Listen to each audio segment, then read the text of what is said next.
ñi yor plateforme TikTok boo leen ñëpp xam nañ ne Sénégal depuis presque 2 mois léegi plateforme bi dañ ko quasiment bloqué fii ci réew mi parce que dafa nekk plateforme boo xamante ne application boo xamante ne gis nañ ñu ne ay fan yi at weer yi ñuy génn ñu bëri dañuy utiliser plateforme bi pour di ci woo nit ay xeex pour di yee fitna ci réew mi ba mu jur ay yàqute yu bare ci réew mi jur ay aussi ay bakkan yu rot yu bare gis nañ ne li fi xew yëpp ci Sénégal ci réew mi depuis at yi ñu génn en tout cas ci côté tension gis nañ ne plateforme yi réseaux sociaux yi dafay gën a yokk day gën ñu faral di wax dañuy gën a yokk tension bi fi la ñuy jaaree pour gën a yokk tension ci réew mi ba mu am ba am ay dégâts yoo xamante ne vraiment ñu ngi koy ñaaw lu baax di jaale vraiment ñëpp képp ci ñàkk bakkanam ci weer yi ñuy génn ci événement yi fi jàll.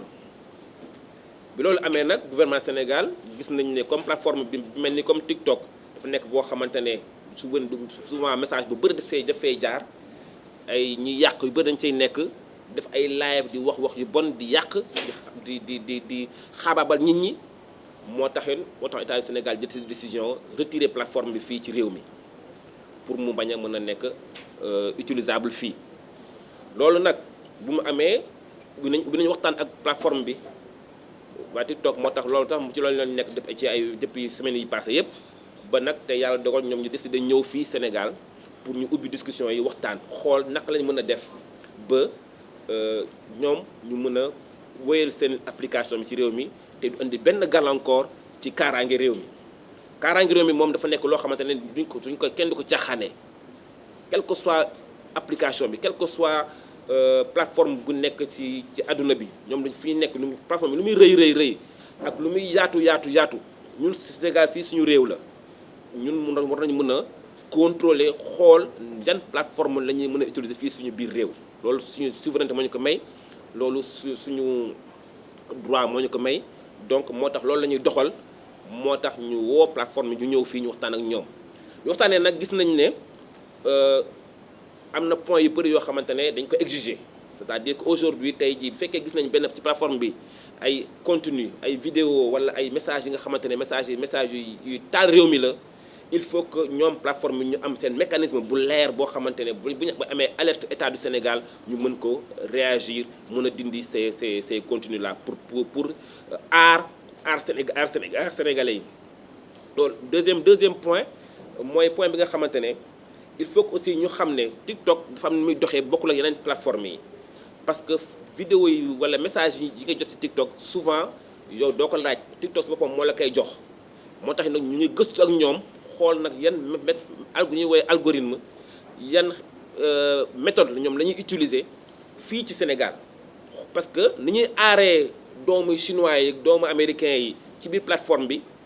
est-ce que noonu la ñuy aaree sénégalais yi ci plateforme bi donc mu nekk point bu am importance parce que algorithme yi ñuy utiliser mécanisme yi ñuy utiliser dafa war a méngoog suñu aada ak suñu cosaan kenn warul di imposer ci xarala yu bees yi nga xamante ne dafa war a day yàq wala en tout cas méngoowul ak suñu aada méngoowul ak suñu cosaan méngoowul aussi ak suñu gëm-gëm donc loolu manière automatique la koy plateforme bi di koy générer te moo tax baax na aussi ñu gëstu ak ñoom bu baax xool yan façon d'algorithme la ñu préparé pour Sénégal donc loolu dafa nekk un point important point bu gën importance aussi bu am importance aussi mooy aussi information yi nekk ci TikTok bi yëpp boo xam ne sénégalais ñoo ko ci dugal fan la nekk fan lañ koy denc lan lañ koy def après loolu dafa am communication bu am solo boo xamante ne il faut que aussi ñoom jox ñu ci ay garanties yu leer pour que boo dugalee ay information wala ay données nga bañ a données yooyu ñu bañ ko utiliser feneen te yow yëguloo ko te yow xamoo liñ ciy def donc loolu yëpp dafa bokk li war li aar sénégalais yi loolu rôle gouvernement bi la dañ ci taxaw ba mu mat sëkk. Quatrième point bu am solo aussi mooy gis nañu ne xale yu bari tey jii ñu ngi liggéey ci TikTok ñu ngi ciy def ay bés bu nekk ay contenu te gis nañu ne si gën a bari si ñoom quasiment duñ kenn lañ ci fay dara te gis nañ ne yeneen dëkk yi nekk ci TikTok bi ay ñuy way influenceur wala créateur de contenu dañ ci am xaalis bu bare te jeunes sénégalais tey jii ñu bëri dañ ciy def ay am ay vues yu bëri ay millions de personnes yi di leen suivre te pourtant duñ ci am benn retour. loolu nag aussi état aussi rôle am aussi mooy fexe ba plateforme yi gëstu ndaw yi nga xamante ne ñoom peut-être mun naa ne mun nañ dund sax ci plateforme bi donc ñoom aussi foo ñu bàyyi leen xel bu baax mooy c'est un point aussi de point de discussion la bi ma am ak ñoom. donc mbir mi yaatu na waxtaan bi commencé tey la commencé bon officiellement mais en tout cas dinañ gën a yaatal en tout cas bu fekkee dem nañ ba am accord nag ba déggoo ci point yooyu yëpp boobaa nag en ce moment dinañu def accord ñu bind ko ñu signé ko bu boobaa nag ñu mën a ubbiwaat plateforme bi. parce que li am solo pour réew mi mooy lan mooy que bépp plateforme ak loo rëy ak loo yaatu ci àdduna bi fii ci réew mi en tout cas dinañ def lépp pour mën a contrôler parce que ñu réew mi suñu réew la pour mën a xam la fiy dugg ak ni ñu koy utiliser te xam nañ ne fii aussi que plateforme bi dafa jéggi dayoo dafa am influence ci vie wu ñëpp tey jii. donc mënuñ toog rek di croiser les bras di xoole